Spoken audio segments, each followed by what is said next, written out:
असल में हम यहाँ बात कर रहे हैं मलेरिया के बारे में। दोस्तों वैसे मैं आपको जानकारी के लिए बता दूँ, मलेरिया 4 प्रकार का होता है। पहला मलेरिया है प्लाज्मोडियम वाइवेक्स, दूसरा है प्लाज्मोडियम फैल्सीफेरम, तीसरा है प्लाज्मोडियम मलोरी और चौथा है प्लाज्मोडियम ओवेल। दोस्तों मैं आपको जानकारी के लिए बता दूँ, इंडिया में हमारे भारत में 2 प्रकार का मलेरिया अधिकतम देखा गया है। पहला है प्लाज्मोडियम वाइवेक्स जो एक सामान्य मलेरिया कहलाता है, और दूसरा है सेरिब्रम मलेरिया जिसको हम ब्रेन मलेरिया कहते हैं। और यह जो ब्रेन मलेरिया है, यह जो सेरिब्रम मलेरिया है, वो प्लाज्मोडियम फैल्सीफेरम नामक प्लाज्मोडियम के कारण होता है। दोस्तों मैं आपको जानकारी के लिए बता दूं, मादा एनाफ्लीज संक्रमित इन्फेक्टेड मादा एनाफ्लीज मॉस्किटो के काटने से, संक्रमित मादा एनाफ्लीज मच्छर के काटने से हमें मलेरिया होता है।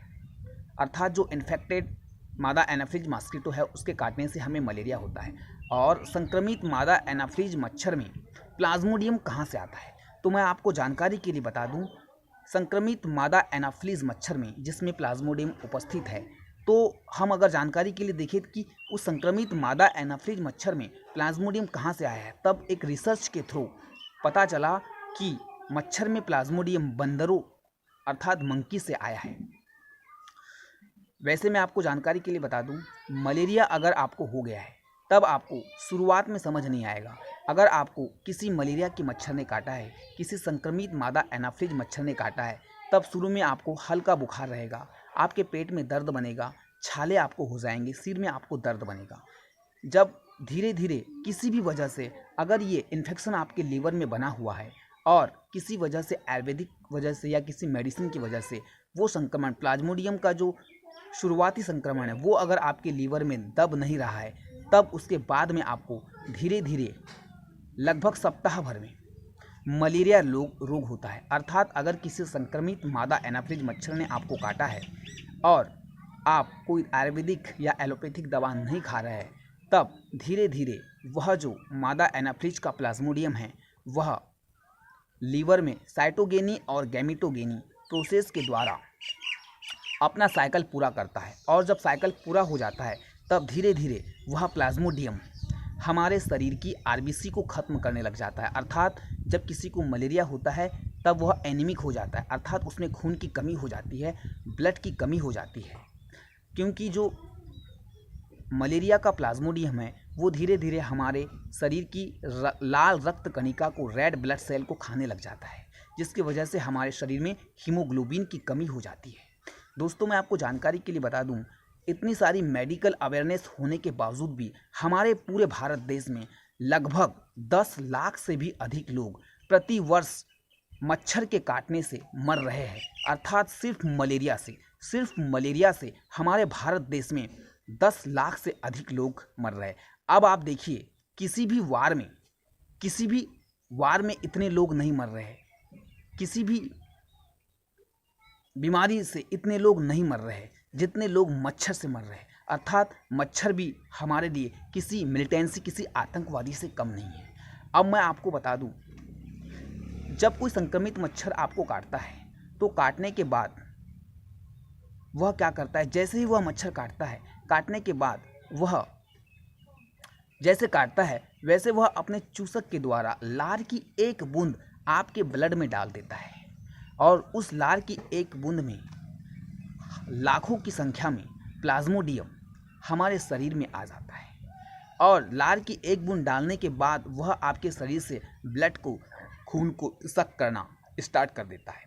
और जब यह प्लाज्मोडियम हमारे शरीर में पहुंचता है तब लगभग आधे घंटे तक हमारे शरीर में यह घूमते रहता है, और आधे घंटे तक हमारे शरीर में ब्लड के माध्यम से यह भ्रमण करते रहता है।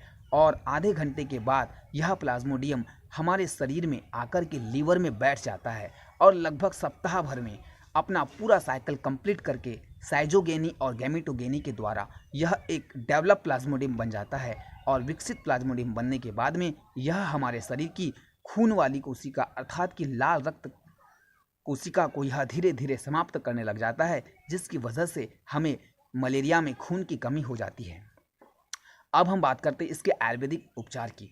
दोस्तों अगर आप अधिक मच्छर वाले एरिया में रहते हैं या आपको डाउट है कि आपको इन मच्छर के काटने से मलेरिया हो सकता है, वैसे मैं आपको जानकारी के लिए बता दूं, कोई भी मच्छर अगर आपको काटे तो वह आपको नुकसान ही पहुंचाएगा, चाहे वह मच्छर मलेरिया का हो चाहे वह नॉर्मल मच्छर हो, लेकिन आपको किसी न किसी प्रकार से संक्रमण हो सकता है, इन्फेक्शन हो सकता है। अतः आपको मच्छर के काटने से बचना है, आपको मॉस्किटो वेब का प्रयोग करना है।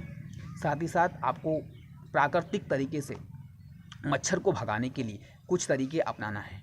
अगर आपको मलेरिया का डाउट है, अगर आपको ऐसा लग रहा है कि आपके एरिया में मादा एनाफ्लिज मच्छर अधिक मात्रा में रह रहे हैं, तब ऐसी स्थिति में आपको अपनी सब्जी में लहसुन का जिसको हम गार्लिक कहते हैं, उसका अधिक मात्रा में प्रयोग करना है। अगर आप सब्जी में लहसुन अधिक मात्रा में प्रयोग करते हैं, तब ऐसी स्थिति में आप मलेरिया से बचे रहेंगे। साथ ही साथ आपको सुबह ब्रश आदि करने के बाद में, फ्रेश होने के बाद में तुलसी के 5 पत्ते चबा चबा करके खा लेना है। अगर आपको तुलसी के पत्ते नहीं मिल रहे, तब ऐसी स्थिति में आपको प्रतिदिन सुबह नीम के 2 पत्ते खूब चबा करके खा लेना है और बाद में आपको थोड़ी मात्रा में जल पी लेना है।